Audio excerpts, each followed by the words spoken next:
Há 3 anos, o médico veterinário Luiz Eduardo Zampar desenvolve na fazenda do avô, o senhor Isidoro Zampar, a produção de novilho super precoce, o chamado boi de 1 ano. Pronto para o abate em menos tempo, o novilho super precoce oferece carne e couro de melhor qualidade.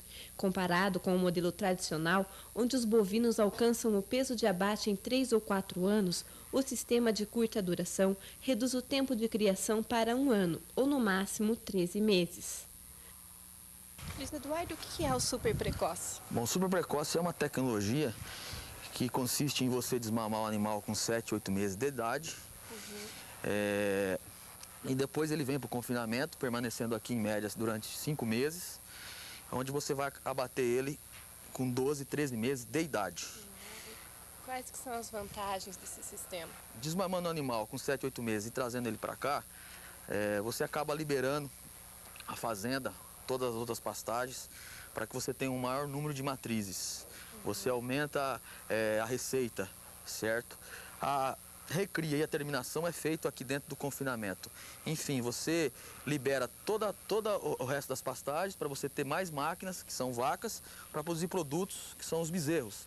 E a fazenda passa a ser uma empresa, acaba sendo uma indústria de produção de carne. E a receita aumenta, a taxa de desfrute também aumenta muito, porque se a gente fazer uma comparação, se a gente tem 1000 matrizes e que te produz aí 800 bezerros por ano, você tem um rebanho de 1.800 cabeças e você abate essas 800 cabeças por ano, isso dá uma taxa de desfrute de 45%. E a média Brasil a gente sabe que é na faixa de 15% a 18%. E sem dúvida a genética aí é muito importante e cabe comentar que para você ter esses resultados, as matrizes, tem que ser feito todo um trabalho muito minucioso com as matrizes, desde seleção, exames sanitários, certo? Aqui a gente trabalha com inseminação artificial desde 1980, então já fazem 19 anos que a gente está trabalhando com a inseminação artificial e que permite você usar touros provados e testados. Realmente a gente que trabalha numa atividade de lucro baixo, nós temos que não fazer testes e sim usar touros que são testados para te dar um animal precoce, um animal dessa qualidade. E outra coisa, esses animais aos 7, 8 meses, eles são desmamados na faixa de 260 quilos os machos e 230 quilos as fêmeas. Então é realmente um peso ao desmame muito alto em comparação com a média Brasil. Em termos de qualidade da carne ou do couro? Sem dúvida, um animal desse com 12, 13 meses de idade, a qualidade da carcaça, a qualidade da carne é extraordinária. A gente pode dizer que todas as partes do animal, não existe carne de primeira e de segunda. Toda a carne do animal, sem dúvida, é de primeira porque o animal é de primeira, certo? Então, o que realmente aí entra uma desvantagem que a gente tem notado, a gente ainda não conseguiu agregar valor nesses animais, receber mais pela arroba. Então, um animal que chega no frigorífico, que tenha lá 3, 4 anos, que é a média Brasil de abate, e a gente chega com um animal desse, com 12, 13 meses. Esses animais aqui que nós estamos vendo hoje, estão com 10 meses. Fazem 60 dias que eles estão confinados. Daqui 2 meses, 3 meses, eles vão ser abatidos. Dói no coração chegar no frigorífico, ver um animal de 3, 4 anos, numa mangueira, e o seu animal de 12, 13 meses do outro lado, e recebendo o mesmo preço. Então, isso é realmente a maior ainda desvantagem de você se trabalhar com essa tecnologia. Mas, enfim, ela te permite um giro muito mais rápido, uma receita maior, e a hora que a gente tiver mercado para essa carne, onde vai se agregar valor, nós já vamos estar prontos para, quem sabe, exportar um dia. O primeiro passo para se iniciar no sistema de novilho super precoce é de que os animais devem ser frutos de cruzamento industrial, ou seja, a mistura de uma raça indiana com uma raça europeia. Aqui na Fazenda São Paulo, os cruzamentos são feitos com Nelore e várias raças europeias, mas as raças mais trabalhadas são o Nelore, Aberdeen Angus, o BBB e os Charolais. E quanto à estrutura, para quem quer iniciar no... Bom, essa estrutura que vocês estão vendo aqui, na realidade, que a gente trabalha com super precoce fazem 3 anos. Nesses 2 anos anteriores, a gente trabalhou com céu aberto, que era o coxo de manilha, como vocês estão vendo aqui, e 25 metros quadrados por animal. Nesses piquetes, eles ficavam o coxo ao ar livre, tudo ao ar livre. E a gente notou nesses 2 anos que anos chuvosos, O barro era muito, na época de chuva, os animais ficavam aí atolados até o jarrete, até muitas vezes ao joelho de lama, e isso estava influenciando no ganho de peso. E outra coisa, como nós trabalhamos com a comida de alta qualidade, uma alimentação de alta qualidade, vinha a chuva, molhava a comida e isso estragava. Então nós investimos no terceiro ano em cobertura e também fizemos o concreto no pé do coxo, justamente para não ter esse problema de atolar e de estressar os animais. E a gente tem notado nesses primeiros 60 dias de confinamento que o ganho de peso do ano de 98 para o ano de 99 está sendo muito bom e superior. A gente acredita que a instalação, por ser concretado o pé e com cobertura, tem sido muito importante o que foi investido e aumentou o ganho de peso dos animais também. Quando nasce, os bezerros ficam soltos no pasto, junto com suas matrizes, durante os 7 primeiros meses.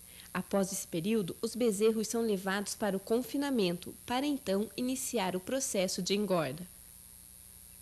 No ganho de peso, qual que é uma comparação assim com o sistema tradicional, né? Bom, esses animais aqui, quando você tem genética e comida de alta qualidade, esses animais aqui hoje estão na faixa de 1,5 kg de ganho de peso vivo por dia. É um ganho extraordinário, é um ganho que realmente só com uma alimentação de alta qualidade e genética você consegue colocar. Tem animais aqui que estão ganhando acima de 2 quilos, mas a média nós estamos com 1,5 kg. Se comparado aos métodos tradicionais de ganho a pasto, nós teríamos aí a faixa de 0,5 kg por dia de ganho de peso. A média ano, certo? Que na época das águas e o animal a pasto ganha até 1 quilo, mas na época da seca ele perde. Então uma média a pasto seria na faixa de 0,5 kg por dia. E aqui no confinamento nós estamos alcançando aí 1,5 kg por dia de ganho de peso. Fora a questão da genética, né, que você já citou, a alimentação também é muito importante. O que você... Sem dúvida, eu acredito que o nosso trabalho tem dado certo, porque a gente também tem se respaldado e tem também algumas parcerias na parte de alimentação animal. E isso, sem dúvida, que tem dado um resultado muito bom. Aqui a gente trabalha com silagem de milho de alta qualidade, onde a gente investe muito na lavoura, na faixa de R$700, R$800 por alqueire. Isso para realmente ter um volumoso de alta qualidade, porque o volumoso que mais concentra energia é a silagem de milho. E isso proporciona uma dieta muito simples. Aqui hoje a gente trabalha com silagem de milho e 1 kg de farelo de soja somente. A soja é para você balancear a proteína, porque como a silagem é muito energética, e os problemas de alimentação nos confinamentos em geral é energia, aqui nós não temos esse problema porque a nossa silagem é de alta qualidade, de alta energia. É questão de manejo, Luiz Eduardo. O manejo desses animais aqui, eles recebem alimentação durante 3 vezes por dia, às 7 horas, ao meio-dia e às 4 horas, certo? Eles recebem silagem de milho, como eu já falei, à vontade, e 1 kg de farelo de soja por dia por animal. E sal mineral à vontade, do coxinho, sal mineral com 65 gramas de fósforo, certo? E eu uso mais a monenzina sódica, que é 2 gramas por cabeça dia, que é um produto que potencializa mais essa energia que ele ingere do alimento, para melhorar o ganho de peso. Somente. E é muito simples, a pessoa vem aqui, coloca a silagem e um funcionário passa jogando 0,5 kg de soja de manhã e 0,5 kg de tarde. O trato do meio-dia é somente com silagem pura, sem ração. A alimentação dos animais é um fator muito importante para o desenvolvimento do super precoce. Na Fazenda São Paulo, o ponto básico da alimentação é produzido na própria fazenda. O milho e o sorgo são cultivados em uma área da propriedade, possibilitando não só a silagem, mas também a renovação de pastagem. Luiz Eduardo, acho que também é interessante abordar aqui a questão que vocês também aqui trabalham com a integração lavoura e pecuária, né? Vocês estão produzindo milho que... Sem dúvida. Esse sistema aqui se viabiliza e ele é rentável, porque quando eu falei que a gente investe muito na lavoura, significa que o que o nosso bezerro come aqui hoje 90% é volumoso e é produzido na propriedade. E só 10% é comprado. Então isso nos dá uma margem muito grande e uma segurança de trabalhar com sucesso, porque a gente... o que o nosso animal está comendo, a gente produziu aqui dentro, a gente analisa essa silagem, a gente vê o que realmente ela tem de energia, de proteína e balanceia com o farelo de soja. E essa integração com silagem de milho permite você pegar pastos que estão degradados, você fazer a lavoura nesses pastos, trabalhar aí 2, 3 anos com lavoura e depois voltar à pastagem. E Luiz Eduardo, quanto a investimento, já que você tocou, para iniciar todo esse processo, vocês que já estão assim há 3 anos, né, trabalhando com isso, o que é necessário investir na propriedade? O investimento, veja bem, como eu digo para você que desde 80 a gente trabalha com inseminação, então o investimento em genética foi feito há muito tempo atrás. Desde a época do meu avô, como eu estava te dizendo. As nossas matrizes aqui são matrizes selecionadas, são matrizes muito bem caracterizadas em tipo e conformação. Então já começa por aí. Se um pecuarista quer iniciar, ele tem que ter uma boa forma. Se ele não tem uma boa forma, realmente ele tem que buscar essa forma, tem que comprar essa matriz fora. E aí os custos começam a crescer, porque o cara vai ter que comprar matrizes. Aí a inseminação já é uma coisa mais fácil. Muitas vezes ele já usa touros provados e testados. A própria matriz que ele tem na propriedade, sendo uma matriz média, já dá para ele ter um animal melhor, um animal geneticamente melhor do que ele tinha. Mas os investimentos que foram aqui realmente realizados para fazer o super precoce, propriamente dito, foi esse investimento em lavoura e depois você ter a estrutura, no caso as instalações, elas não são caras se você for fazer a céu aberto, que realmente você a meia manilha e a cerca, geralmente você aproveita o madeiramento da própria fazenda para fazer isso aí, inclusive essa cobertura que é de eucalipto com tratado, é toda a madeira aqui da fazenda. Os investimentos fixos, na realidade, você paga ele aí com 1 ano trabalhando com lucro, você consegue já devolver essa rentabilidade para você. E eu digo que a lavoura é que realmente vai te viabilizar todo esse trabalho, porque além de você estar produzindo comida para o teu animal de alta qualidade, você está melhorando o teu pasto. Futuramente você vai ter um pasto de alta qualidade. Apesar de não existir uma diferença na hora de vender, né, os animais entre o novilho super precoce e o criado no sistema tradicional, você ainda acha que é lucrativo? Sem dúvida, porque o sistema tradicional, um boi, segundo os entendidos, aí ele tem que dar no máximo 54% de rendimento. E esses animais aqui, em média, 56%. Só aí são 2% mais de carne que nós temos. E outra coisa, esses animais, por ter essa qualidade, esses animais exigem vocês, a gente tem sempre preferido fazer o abate, a gente chama isso de peso morto, nunca vender na balança, e sim peso morto, porque o rendimento deles é muito maior. E comparado ao sistema tradicional, tem um estudo que a própria Emater fez e estava me mostrando esses dias, que a rentabilidade do boi tradicional tem girado em torno de 0,29 ao mês. E o super precoce, 3% de rentabilidade ao mês. Praticamente são 10 vezes mais rentabilidade do que o tradicional.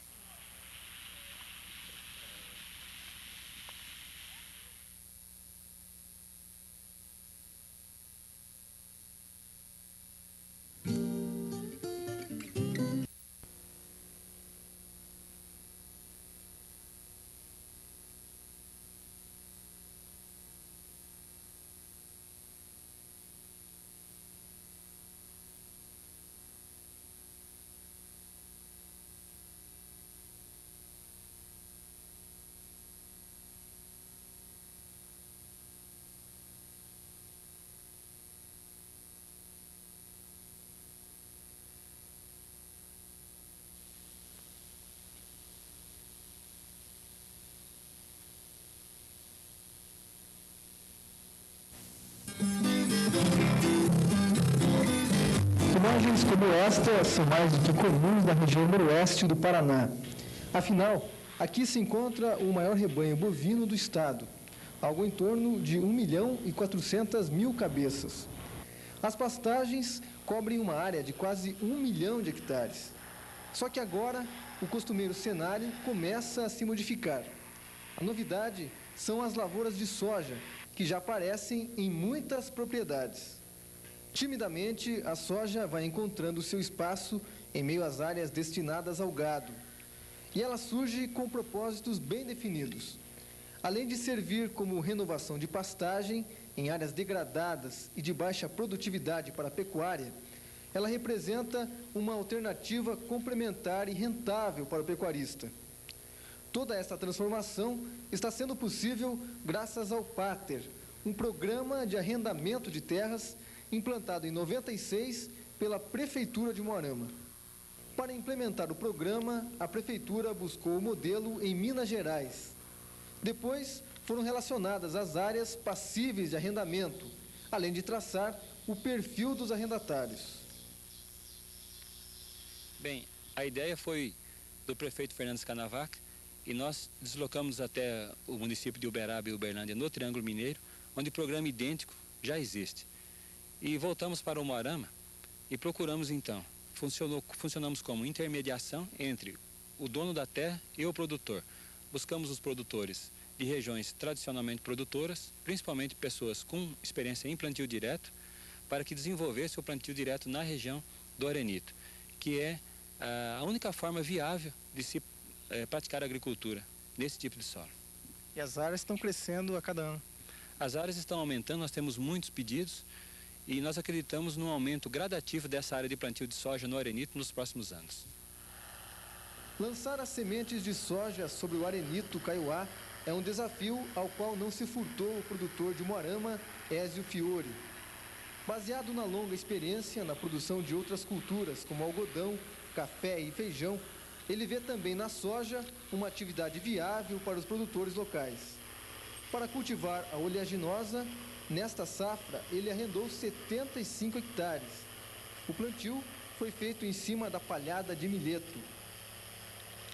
Vejo o futuro, porque para começar o plantio direto ajuda muito a economia, né? O custo é mais baixo e a gente tem assim uma maneira de ganhar mais, porque você vê, não vai ocupar veneno, o inseticida é muito pouco e menos que o algodão. Se ela produzir 100 sacas por alqueire, no preço de mercado hoje, eu acredito que deixa lucro. Não esse primeiro ano aqui que nós estamos desbravejando a área, né? Aí ela pode deixar uma margem menor, mas já para o ano que vem a gente tem uma esperança que podemos ter mais lucro. A maior preocupação por parte de técnicos e produtores é quanto à conservação do solo arenítico. Sendo que o solo da região possui suas limitações, o plantio direto é indicado para todos os casos. Uma das grandes limitações para o plantio de lavouras anuais no Arenito Kaiowá é a movimentação do solo. O nosso solo, que é muito arenoso, quanto menos nós movimentarmos, melhor nós conservaremos esse solo. Veja bem, se nós colocarmos uma massa dessa aqui, nós já temos empecilho ao processo de erosão, que é muito comum na região do Arenito Kaiowá, no tipo de solo que nós temos aqui, que é um solo mais arenoso. Outra facilidade, além do plantio direto, da conservação do solo pela palhada que nós teremos no inverno e teremos no verão, é a questão da incorporação da própria matéria orgânica no solo. Nós temos solos muito pobres em matéria orgânica e em argila. Então, se nós adotarmos o plantio direto, é uma maneira de sanar essas deficiências que nós temos nos solos da região. Também de Umuarama, o técnico agrícola Valmir Fernandes está desbravando uma área de 105 hectares. Depois de uma boa correção de solo, a soja foi implantada sobre a palha de uma antiga pastagem, onde havia capim colonial. Segundo o produtor, ao mesmo tempo em que se trabalha com a cultura, ocorre um processo de aprendizado. A confiança nos resultados é tanta que Valmir já pensa até no plantio da safrinha. Em hipótese alguma passou isso pela cabeça, né? Não pelo tipo de solo, né? Mas a questão de solo, você entrar com plantio direto e fazer todas as adubações necessárias e conhecer a tipo de planta que você está fazendo, não teve receio, não. Mas é um aprendizado, você vai aprendendo à medida que vai desenvolvendo a planta. A partir desse plantio aqui, a gente vai ter condições de saber se essa variedade é correta ou se vai ter que optar por essa variedade, né? Essa variedade que está sendo plantada, a BR-37 nessa área. Então, no final da colheita, a gente vai saber se realmente é esta ou outra variedade que vai se encaixar melhor para mim. Mesmo com a evidente transição em curso na região, as lavouras não parecem pôr em risco a pecuária. O verde da soja, em torno da estrutura para o gado, é apenas um sinal de mudança.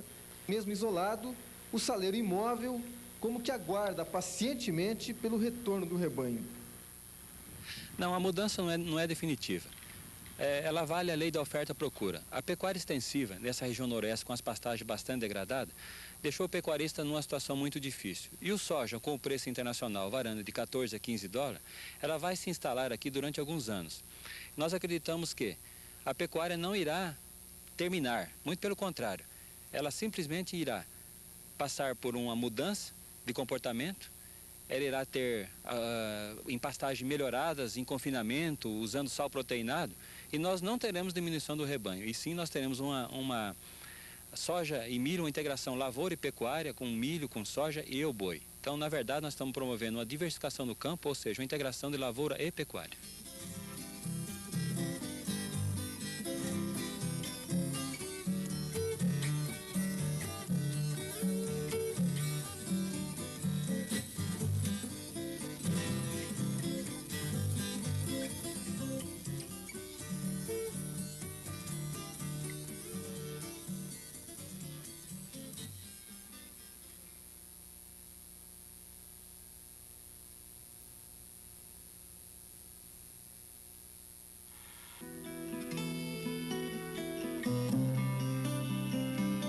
Com o objetivo de intensificar a produção de gado de corte em Luanda, a Emater Paraná implantou há 3 meses um projeto de manejo rotacionado de pastagem e produção de novilho precoce, com a utilização de animais oriundos do cruzamento industrial de uma raça indiana com uma raça europeia. O projeto foi implantado numa área de 23 hectares da fazenda Irmandade, administrada por Auro Basso. O que a gente preconiza é que a gente tenha, além da raça, da condição da raça, que propicie a produção desse tipo de animal, é que a gente tenha a condição de alimentação adequada para esse animal, né? E essa condição a gente vai ter dentro desse pastoreio rotacionado. Bom, o pastoreio rotacionado nada mais é do que a gente separar uma área X da propriedade, em que a gente vai fazer uma adubação adequada, corrigir o solo e posteriormente vamos manejar de acordo com a espécie forrageira que nós temos. O manejo rotacionado de pastagem e cruzamento industrial difere do sistema tradicional em vários aspectos. Primeiro, em relação à área de pastagem e o número de cabeças de gado por hectare. No sistema tradicional, o número de cabeças de gado por hectare é menor se comparado ao sistema rotacionado. Nesse sistema, se tem uma lotação de 3 unidades animal por hectare em cada piquete. Os piquetes de capim-colonião são separados por cerca elétrica, onde os animais permanecem por 2 dias. Passados 2 dias, os animais são conduzidos a outro piquete, e assim sucessivamente. Nesse caso, nós temos uma área de mais ou menos 9 alqueires, ou em torno de 22 hectares, né, onde estão pastoreando aí 99 animais, fazendo uma lotação por hectare de 4,3 cabeças por hectare, né, bem diferente da lotação média na nossa região, aí, que é de 1,2 cabeças por hectare. Cada piquete deve permanecer 36 dias em descanso. Nesse período, é muito importante para o produtor fazer a adubação de manutenção nos piquetes. O segundo aspecto está no tratamento da pastagem. A coleta de amostra de solo para análise, calagem e adubação são fatores importantes para garantir a produção e ganho de peso animal. A época mais adequada para a gente fazer essa análise de solo é o período seco, em que a pastagem não tem pouca produção de massa verde, durante os meses de julho e agosto, para que a gente possa fazer uma análise da adubação, fazer um planejamento da adubação. A adubação, ela é uma parte, eu diria, a mais que tem um peso maior no custo de produção nesse sistema, fora o custo do gado, né, e da terra. Mas para que a gente possa ter um retorno melhor, né, o caminho certo é a análise de solo, em função desse custo. Hoje estaria em torno de 30% do custo da implantação desse sistema estaria na adubação, aproximadamente. Depende das necessidades de adubação, depende da realidade da fertilidade do solo, né? E da produção que se deseja também chegar, né? Almejar. O aspecto mais importante talvez seja com relação aos animais. O projeto realizado na Fazenda Irmandade utiliza o novilho precoce oriundo do cruzamento industrial de gado Nelore com Aberdeen Angus. Estes animais apresentaram no sistema rotacionado de pastagem um ganho médio diário de 700 gramas por dia, que correspondem a uma produtividade de 650 quilos por peso vivo por hectare e ano. Os extensionistas da Emater acreditam que se todo produtor de gado de corte do município de Luanda implantasse o sistema rotacionado de pastagem com o gado de cruzamento industrial em 10% da área de sua propriedade, o aumento da produção de carne do município poderia chegar até 25%.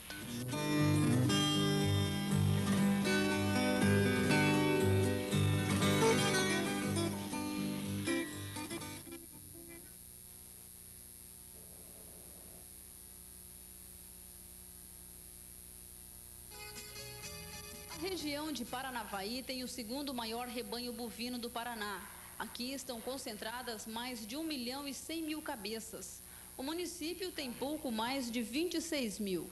Mas em Santo Antônio do Caiuá, apesar da pecuária bem desenvolvida, alguns fazendeiros enfrentavam problemas com a reforma das pastagens. A retirada do pasto, a correção, a adubação e conservação do solo pesavam no bolso do dono de terra. Este trabalho se tornava quase sempre inviável financeiramente e com pouca qualidade.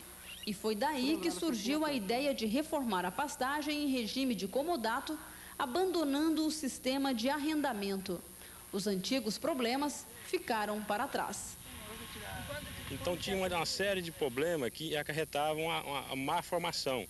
Não tinha aquele cuidado do arrendatário em formar o pasto. Ele queria apenas tirar a lavoura e pagar a porcentagem ao dono da terra. Hoje não, existe uma integração entre o dono da terra e a pessoa que está sendo comodatário. Então todos os dois têm o interesse de que o negócio dê certo e sempre haverá áreas para plantio de lavouras, né, no município e pastagem de boa qualidade. Com a cedência das áreas, o dono da terra continua se dedicando à pecuária sem ter a preocupação de fazer a reforma das pastagens. Por outro lado, o arrendatário deixa de ter o compromisso de entregar 20% da produção, como acontecia com os arrendamentos. Com isso, sobram mais recursos para investir no solo e também na condução das lavouras. A Agropecuária Paraná tem 4.000 hectares e 6.000 cabeças de gado. A meta é colocar na propriedade 9.000 cabeças. Só que para isso, os pastos terão de ser reformados. Mas o trabalho já começou.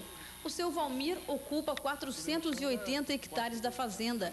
Ele plantou 140 hectares de soja, 110 de capim-tubiatã para a produção de sementes e 280 hectares de algodão.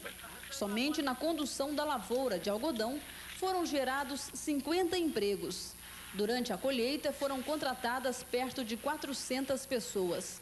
Depois de tudo colhido, é hora de preparar o solo para entregar a terra com a pastagem já reformada. A forma em que a área será explorada e que tipo de pasto vai ser plantado é definido num contrato realizado anteriormente entre as duas partes. Experiente nesse tipo de negócio, seu Valmir sabe que é preciso muita seriedade para obter resultados satisfatórios. É um conjunto de operações, todas elas você tem que levar a sério, né? Desde preparo do solo, cultivo das lavouras, você tem hoje que jogar para produzir sem erro, né? Senão você não consegue recuperar mais. Quando você vai bem nas lavouras, o teu lucro é pequeno. Hoje, com esse plano real aí, não admite você perder nenhum ano por produtividade ou por evento climático, qualquer coisa. Então você tem que estar sempre jogando para produzir. Este pasto com capim tubiatã será entregue nos próximos meses, mas outras áreas, como esta aqui, já esperam pela reforma. É feita uma triagem em toda a propriedade e a gente destaca aquele piquete que apresenta um pior resultado, ou seja, uma baixa lotação de pastagem com alta incidência de pragas e ervas daninhas. Além de facilitar o trabalho dentro da empresa que vai ser voltado só para a pecuária, né, deixando a própria agricultura em si, deixar para a pessoa mais qualificada e capacitada para exercer essa função. O dono da terra deixa de contabilizar prejuízos e começa a falar em resultados positivos. O principal é o aumento da lotação de pastagem e um desfrute melhor da propriedade com relação aos animais. O técnico da Emater, que lançou a ideia entre os produtores, já consegue fazer uma avaliação desta parceria. As pastagens estão saindo de boa qualidade, o número de animais por área está aumentando, né? A produtividade das culturas estão melhorando, né? Então a diversidade de fatores positivos.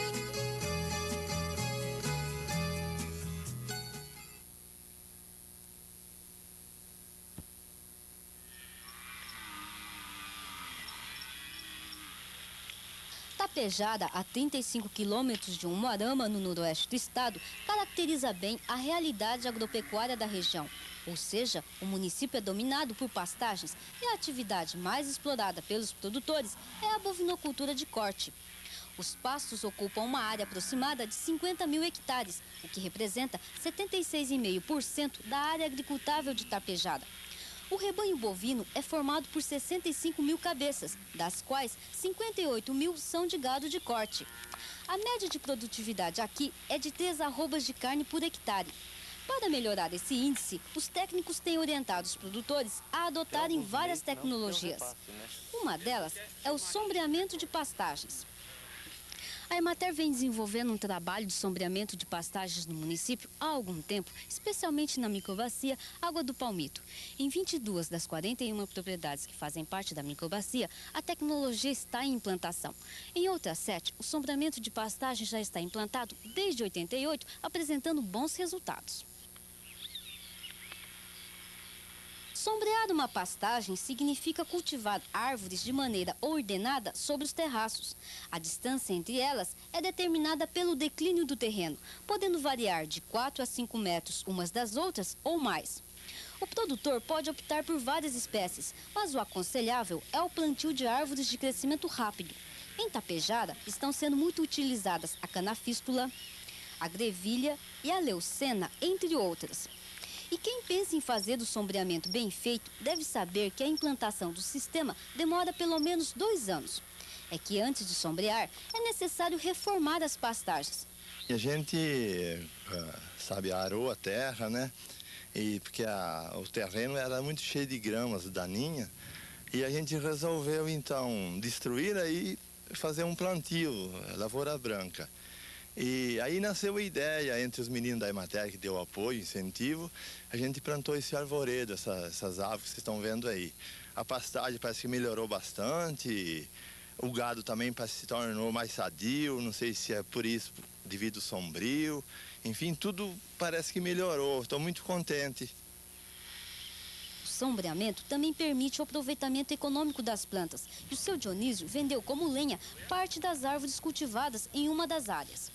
Então já ajudou um pouco na manutenção da propriedade. Deu para ganhar um dinheirinho a mais? Sim, deu para ganhar um dinheirinho, ajudou um pouco. As árvores plantadas nos pastos têm um outro valor que é inestimável para o solo. Elas combatem a erosão, mantendo os terraços em boas condições por muito tempo. Aqui já fazem 8 anos que foram construídos esses terraços e o terraço está intacto, sem precisar reformar, né? Quais os outros benefícios que essa arborização traz para o meio ambiente?